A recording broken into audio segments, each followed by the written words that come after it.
Hi hello welcome to దావత్ దిల్సే టెంటడైన్ బీరకాయ ఎండు రొయ్య సూపర్ కాంబినేషన్ కదా. మీలో ఎంతమందికి ఇష్టం ఈ కాంబినేషన్?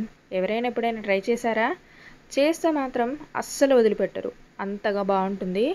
నాకు మాత్రం సూపర్ ఇష్టం. ఒక్కసారి అయితే దీన్ని ఇలా అయితే ట్రై చేయండి అబ్బా, చాలా ఈజీ ప్రాసెస్, చాలా బాగుంటుంది. సో ఎండు చేపల్ని ఎండు రొయ్యలు ఇష్టపడే వాళ్ళే దీన్ని ఇష్టపడతారు. సో ఖచ్చితంగా అయితే ట్రై చేయండి, చాలా బాగుంటుంది. సో సీజన్ బీరకాయలు ఫుల్గా వచ్చేసాయి, మహా పొడుగ్గా ఉన్నాయి అవి. సో లోకల్ అయితే దొరకలేదు. సో పొడుగు బీరకాయ హైబ్రిడే. ఫస్ట్ అయితే వాటిని నీట్గా కట్ చేసి పెట్టేసుకున్న.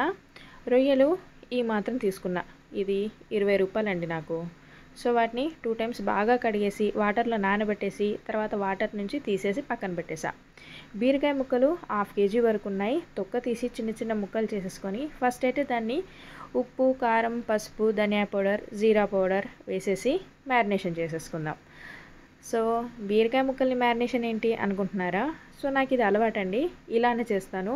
బీరకాయ, సోరకాయ, అలచింతకాయ ఈ టైప్గానే చేస్తాను. ముక్కలల్లో సరిపడా కారం, అలాగే 1 టీ స్పూన్ ధనియా పౌడర్, 1/2 టీ స్పూన్ జీరా పౌడర్, సరిపడా ఉప్పు, 1/2 టీ స్పూన్ పసుపు వేసుకొని అలా కలిపేసి పక్కన పెట్టేసా. ఆల్రెడీ కడాయి పెట్టేశాను, ఆయిల్ కూడా వేసుకున్నాను. ఈ కర్రీలో ఆయిల్ కాస్త ఎక్కువగానే పడుతుంది, చూసుకోండి. ఒక 3 టేబుల్ స్పూన్ ఆయిల్ వేసేసుకొని ఫస్ట్ కడిగి పెట్టేసుకున్న రొయ్యల్ని వేసేసుకొని 2 నిమిషాలు లైట్గా కలర్ చేంజ్ అయ్యే వరకు, రొయ్యలు లైట్గా రెడ్డిష్ కలర్ వచ్చే వరకు ఫ్రై చేసుకుని తర్వాత ఒక ఉల్లిపాయ, 4-5 పచ్చిమిర్చి కట్ చేసి వేసేసి వాటిని కూడా ఉల్లిపాయలు లైట్గా ఇలా ఫ్రై అయిన తర్వాత లైట్గా పసుపు వేసుకుంటున్నాను. ఆల్రెడీ బీరకాయ ముక్కల్లో వేసాం కాబట్టి చాలా తక్కువ పసుపు వేసాను. అలాగే 1/2 టీ స్పూన్ అల్లం వెల్లుల్లి పేస్ట్ వేసేసి అల్లం పచ్చివాసన పోయే వరకు ఫ్రై చేసేసుకుందాం. సో వీడియో కాస్త ఫాస్ట్ ఫార్వర్డ్లో పెట్టేశాను, ఎందుకంటే లెంతీగా ఉంది.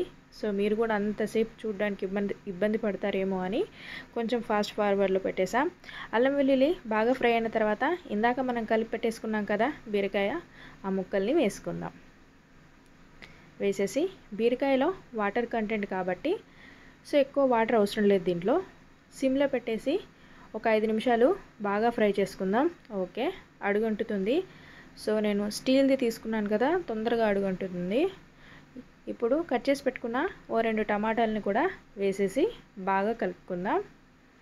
టమాటాలు కూడా ఫుల్గా రేట్ అయ్యాయండి. మా సైడ్ ఇటు కిలో 70 ఉండేది, ఇప్పుడు 50కి దిగాయి. మీ సైడ్ ఎలా ఉంది? ఓకే, ఒక 5 మినిట్స్ తర్వాత మూత తీసి మళ్ళీ ఒకసారి కలుపుకుంటున్నాను. టమాటాలు ఇంకాస్త ఉడకాలి, బట్ కూరనేమో అడుగంటుతుంది. సో ఇప్పుడు నేను దీంట్లో కాస్త వాటర్ని వేసుకుంటున్నాను, చూస్తున్నారు కదా.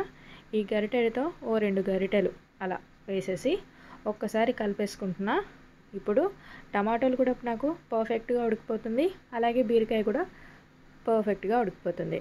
ఒక 6-7 మినిట్స్ లో ఫ్లేమ్లో అలా ఉడికించేశారంటే ఓకే, చూస్తున్నారు కదా ఆయిల్ సపరేట్ అయిపోయింది, బీరకాయ ముక్కలు పర్ఫెక్ట్గా ఉడికిపోయాయి. గ్రేవీ చూస్తున్నారు కదా.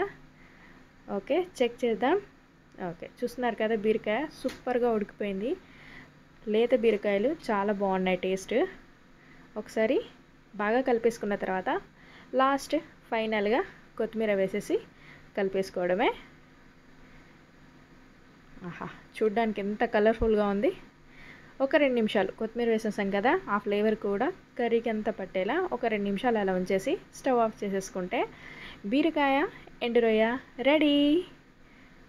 సో రెడీ అండి, స్టవ్ ఆఫ్ చేసేసి సర్వింగ్ బౌల్లోకి తీసుకోవడమే. సో ఈ రెసిపీని మాత్రం ఒక్కసారి ట్రై చేయండి, మీకు నచ్చితేనే లైక్ ఇవ్వండి, అలాగే సబ్స్క్రైబ్ చేయండి. Thank you.